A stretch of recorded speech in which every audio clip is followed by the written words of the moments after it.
दोस्तों आप सभी का हमारे चैनल पे स्वागत है। गाइस, आज की इस वीडियो में मैं बात करने वाला हूँ वृद्धावस्था पेंशन केवाईसी हुआ अनिवार्य। जो हमारी सरकार है उन्होंने जो वृद्धावस्था की जो पेंशन श्रोता हैं उनके लिए केवाईसी अनिवार्य कर दिया हो। पेंशन कई क्षेत्र में मिलता है, जैसे कि वृद्धावस्था हो गया आपका पहला, उसके बाद होता है विकलांग या फिर विधवा क्षेत्र में कई प्रकार के पेंशन होते हैं। उसमें हर प्रकार में आपको केवाईसी अनिवार्य कर दिया है। तो सबसे पहले हमें ये जान लेना होगा कि केवाईसी होता क्या है। केवाईसी का फुल फॉर्म होता है गाइस, नाउ योर कस्टमर। इसका हिंदी उच्चारण देखा जाए तो कस्टमर को जानना इसका हिंदी है। तो मतलब आपका नाम क्या है, आपकी उम्र क्या है, आप कहाँ के निवासी हैं, स्टेट, डिस्ट्रिक्ट, और आप क्या काम करते हैं, ये सारी जानकारी आपके थंबनेल के द्वारा केवाईसी की जाती है। थंबनेल मतलब अंगूठे के द्वारा केवाईसी पूरी जानकारी की जाती है। ये दस्तावेज आपके पास, सरकार के पास उपलब्ध रहे, इसलिए ये केवाईसी की जाती है। इसके बाद जान लेते हैं कि इसकी डेट कब से कब तक करनी होगी। आपको अनिवार्य है, यदि आप पेंशन पा रहे हैं तो आपको यह केवाईसी करवाना ही होगा। इस वीडियो में मैं आपको पूरी जानकारी दूंगा कि आपको केवाईसी कब से कब तक करनी है, उसके लिए क्या क्या दस्तावेज़ होते हैं, क्या क्या आपको जमा करना होता है, आप किस प्रकार से कर सकते हैं, ये सारी जानकारी मैं इस वीडियो में दूंगा। तो प्लीज़ वीडियो को लास्ट तक ज़रूर देखिएगा। तो चलिए देख लेते हैं इसमें क्या है।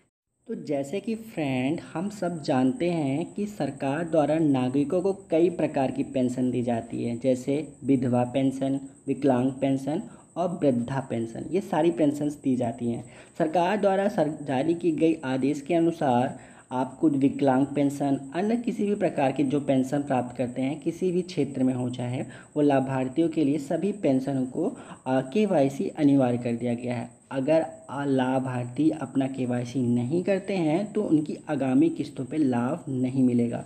ये सबसे इम्पॉर्टेंट चीज़ है, समझने वाली बात है कि इसमें यदि आप नहीं करेंगे केवाईसी तो आपकी अगली जो आपकी जो पेमेंट आती है, जो आपकी पेंशन्स आती हैं, वो रुक जाएगी।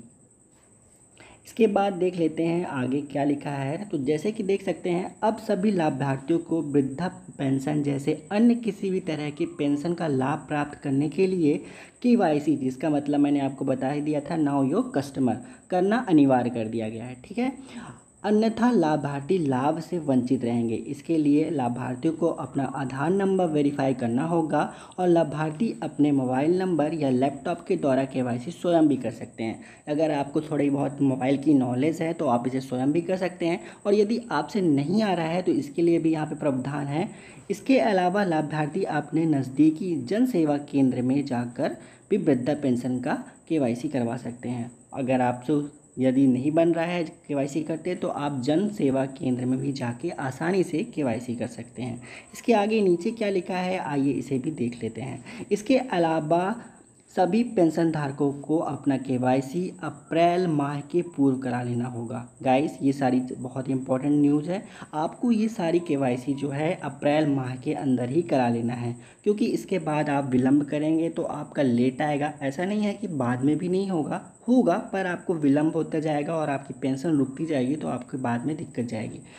क्योंकि ऐसा ना करने से पेंशन विलंब हो जाएगी। जैसे कि मैंने आपको बताया, पेंशन रोक दी जाएगी और सरकार द्वारा उन सभी व्यक्तियों को वृद्धा पेंशन मुहैया कराई जाएगी जिसकी उम्र 60 वर्ष से अधिक है। तो 60 वर्ष से ज़्यादा उम्र के जो लोग होंगे जिनको अभी तक पेंशन नहीं मिल रही है, तो आप यदि वीडियो देख रहे हैं तो आप अपना केवाईसी और वृद्धा पेंशन नंबर बनवा लें, जिसके माध्यम से वो आपको पेंशन जारी होने लग जाए। साथ ही जो व्यक्ति आर्थिक रूप से गरीब श्रेणी में अंतर्गत आते हैं उन्हें भी पेंशन प्रदान की जाती है। सरकार द्वारा पेंशन के रूप में सहायता राशि सभी वृद्ध लोगों को अपना जीवन सुचारू रूप से जीने के लिए दिया जाता है, ताकि उन्हें किसी प्रकार पर निर्भर न रहना पड़े। और इसके अलावा वृद्धा पेंशन की केवाईसी करने से के लिए लाभार्थियों के पास वृद्धा पेंशन नंबर और रजिस्ट्रेशन नंबर, जिसे बोलते हैं, होना अनिवार्य है। तो गाइस, अभी तक आपने यदि वृद्धा पेंशन का रजिस्ट्रेशन नंबर नहीं बनवाया है तो आप बनवा लें, क्योंकि ये लाभ प्राप्त करें और अपना पेंशन प्राप्त करें। बात आती है कि केवाईसी की प्रक्रिया क्या है, इसे करना कैसे है। तो इस वीडियो में यही बताऊंगा कि आप जितने भी मेरे ग्रामीण क्षेत्र या शहरी क्षेत्र के लोग हैं वो किस प्रकार से अपने मोबाइल में ही कर सकते हैं, और यदि मोबाइल में नहीं कर सकते तो जन सेवा केंद्र में यदि भी जाएंगे तो उनमें क्या क्या दस्तावेज़ होती हैं, क्या क्या लगेंगे, ये सारी चीज़ें मैं इस वीडियो में आगे बताऊंगा। ठीक है, तो सबसे पहले बात आती है कि पेंशन किस किस क्षेत्र में मिलेगा आपको।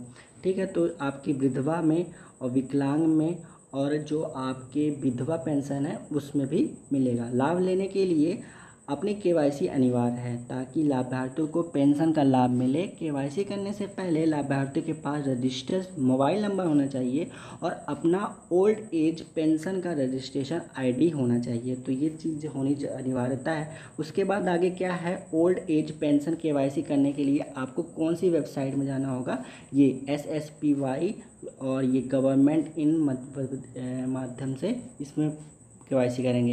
यदि आप यूपी के होंगे तो यूपी के लिए ये वाली आईडी है। आप एमपी के लिए मैं आपको डिस्क्रिप्शन पे दे दूंगा, तो आप एमपी के में भी हर राज्य का अलग अलग होता है, तो आप अलग अलग राज्य के लिए कर सकते हैं। ठीक है, तो उसकी टेंशन मत लीजिएगा। आप कमेंट भी करेंगे तो मेरा ये स्टेट है, मेरा ये है, तो आपको मैं वहाँ पे भी प्रोवाइड कर दूँगा। ठीक है, इसके बाद आती है बाकी इसके नीचे क्या डिटेल्स लिखी हुई है। इसके बाद आपके आवेदक के पास पेंशन का सिलेक्शन करना होगा कि आप जैसे कौन सा विकलांग है या वृद्धा है या फिर विधवा है, कौन सा सिलेक्शन कर लेना है। इसके बाद फिर आपको क्या करना है, इसके बाद आपको वृद्धा पेंशन पे क्लिक कर लेना है। यदि आप वृद्धा का करवा रहे हैं तो वृद्धा पे क्लिक कर लेना है। ठीक है, फिर इसके बाद आपको रजिस्टर्ड आईडी और मोबाइल नंबर एंटर करना होगा।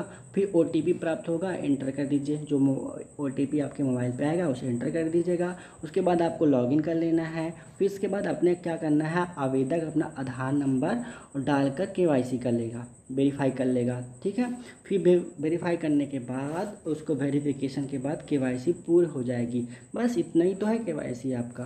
फिर इसके बाद आप और इस प्रकार से आपका विधवा पेंशन KYC पूर्ण हो जाएगा। आशा करता हूँ ये वीडियो से रिलेटेड सारी जानकारी आपको अच्छी लगी होगी। अच्छी लगी हो तो प्लीज़ लाइक कर दीजिएगा, और हमारे चैनल पे पहली बार विजिट कर रहे हैं तो प्लीज़ चैनल को सब्सक्राइब कर लीजिएगा। गाइस, अगर आपको वीडियो से रिलेटेड कहीं भी कुछ भी प्रॉब्लम हो रही हो तो आप मुझे कमेंट कर सकते हैं, मैं आपका आंसर ज़रूर दूंगा। आशा करता हूँ आप सब ठीक होंगे। आज के लिए इतना ही, मिलते हैं अगली वीडियो में। Thank you for watching.